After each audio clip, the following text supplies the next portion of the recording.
Hi, I'm Eden. I'm going to do the literacy instructional cycle inquiry. First, let me introduce something about the school. The name of the school is Professional Children's School. It is a not-for-profit college preparatory school enrolling 200 students in grades 6 to 12. The school was founded in New York City in 1914 to provide academic education to young people working on the New York stage. Today's students include athletes, dancers, musicians, and others who require the flexibility to pursue challenging goals that may sometimes require absence from school for professional or pre-professional reasons. PCS is accredited by the New York State Association of Independent Schools, and PCS graduates attain admission to the most competitive colleges and universities. After moving into a series of temporary spaces, in 1927, PCS settled into 3 floors of 1860 Broadway, and in the end, PCS acquired its own 7-story building on West 60th Street, across the street from the proposed Lincoln Center for the Performing Arts.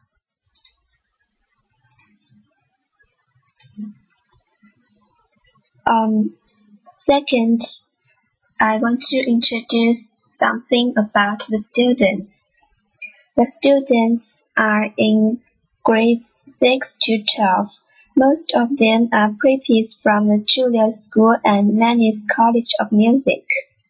They need to complete their literacy classes in PCS to get higher education. The observation target is ESL1 and ESL2 students. The students include athletes, dancers, and musicians and others, like I just mentioned above.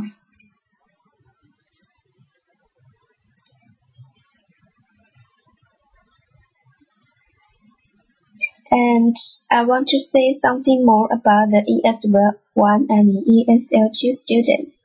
The ESL1 students have just come to New York in autumn, so everything here seems new for them. They're struggling to get used to the environment. Their language proficiency level is limited, and they have little language skills.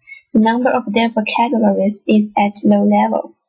Their ability in oral expression is not good enough, but they can conduct simple conversation with people.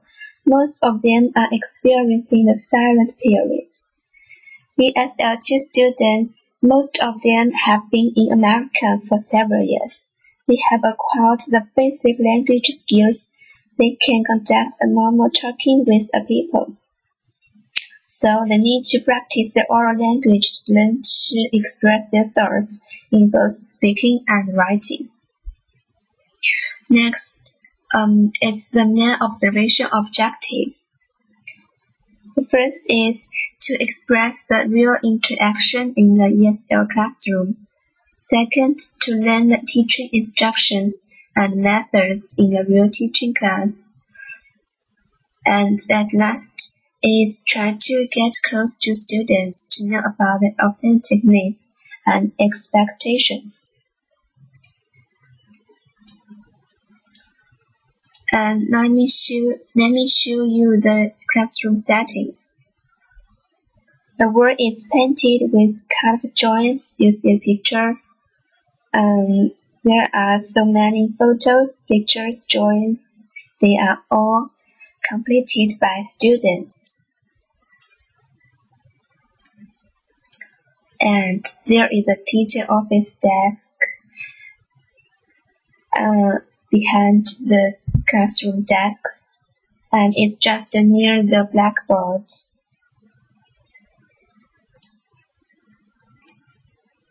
And you see the students' chairs. The students' chairs are placed in a circle. There is a bookshelf at the back of the classroom filled with various culture books, history books, and it is a place for students to place their personal items. And this is the class schedule for the ESL class. The class begins at 8 o'clock in the morning and ends at 2 o'clock in the afternoon.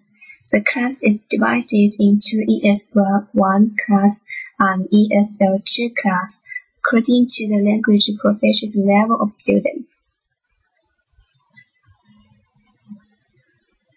And there are reading class, writing class, grammar class, and history class.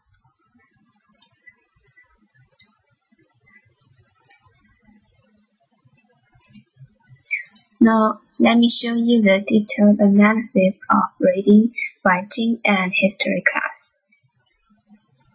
The reading class. The choice of reading material based on the language proficiency level of students, considering their vocabularies, grammars, and background information, and students' interest.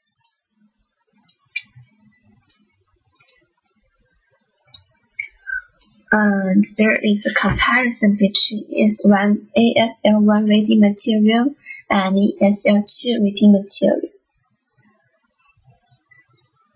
For ESL1 students, the topic is just some simple description of some cultures, persons, but for ESL2 readings, the reading materials like something that may really express the author's source, their thinkings.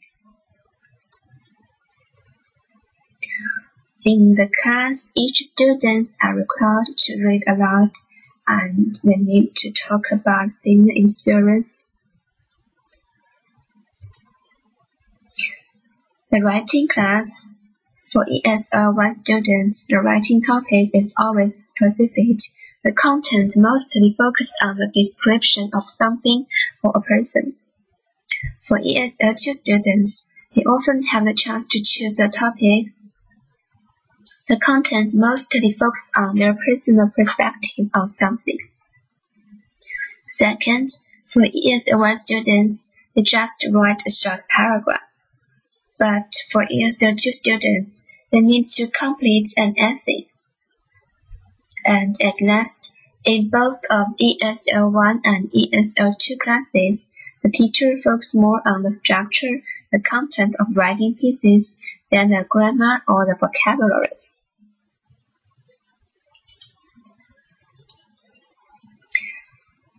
History class. The textbook is just used as an auxiliary tool.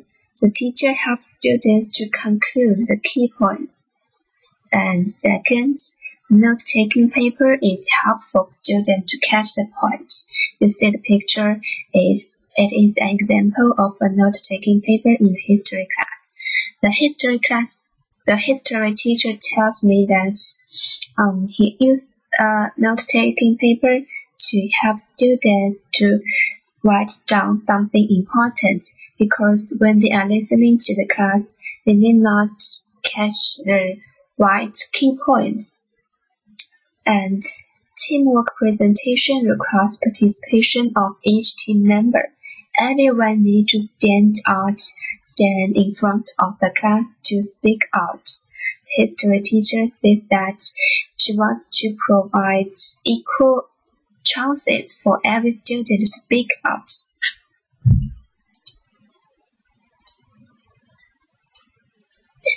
And this is the classroom assessment. It includes observation, vocabulary tests, midterm and final exams, graded essays, projects, homework, attendance, class participation. No grammar tests, but 2 grammar practice based on writing samples. The assess based on progress more than product. Progress is measured by the length and quality of written work, amount of grammatical errors present, type of grammatical errors made, fluency with spoken and written language.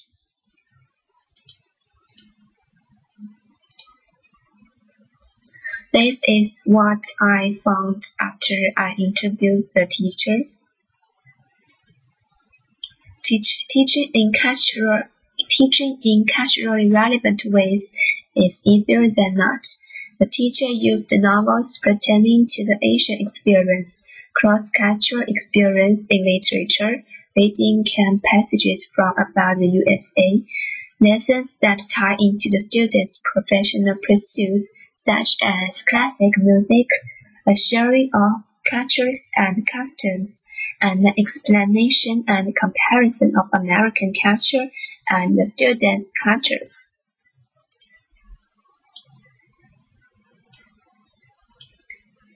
Now, after all the observations have been done, this is my conclusions. First, a teacher should realize that he should treat each student equally and try to take care of everyone in your class, especially for the silent children who experience a silent period. They may not want to speak out, they may not want to express themselves, but you must pay attention to them and invite them to take part in classroom activities. Second, considering the diversity of language proficiency level of various students, you should implement distinctive instructions to get a better learning effect. In other words, you should take different instructions for different students as they have different language proficiencies. Third, teaching in culture relevant ways are easier than not. You need to get to know something about the students' backgrounds, to know their cultures, traditions, the customers, and try to get close to them.